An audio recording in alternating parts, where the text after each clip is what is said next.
Praise the lord. ఈరోజు దేవుని వాగ్దానము, నీ భూమి పంట విషయంలోనూ నీకు మేలు కలిగినట్లు నిన్ను వర్ధిల్ల చేయును. ద్వితీయోపదేశకాండం 30:9. ఇక్కడ దేవుడు మనల్ని వర్ధిల్లింప చేయాలని, ఆశీర్వదించాలని చెప్పి, మేలు చేయాలని చెప్పి ఎప్పుడు కూడా ఆశ కలిగి ఉన్నాడు.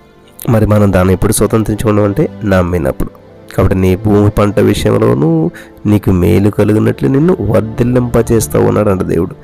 దేవుని చిత్తం మనం వర్ధిల్లటం, దేవుని చిత్తం మనం బహుగా ఫలించటం, దేవుని చిత్తం అనేక మందికి దీవెనకరంగా ఉండటం. కాబట్టి నమ్మిన రోజున దీన్ని అనుభవిస్తాం, స్వతంత్రించుకుంటాం. హల్లెలూయా. నమ్ముచున్నారా? స్తోత్రం దేవా. ఈ వాగ్దానం విన్నవారు, నమ్మిన వారు అందరూ కూడా ప్రభు వర్ధిల్లి నీ నామాన్ని మరింత మహిమపరిచి అనేక మంది ఎదుట గొప్ప సాక్షులుగా ఉండినట్లు కృప చూపించమని నజరేయుడైన యేసు క్రీస్తు నామములో ప్రార్థించి నమ్మి పొందుకొని ఉన్నామా పరమ తండ్రి. ఆమేన్.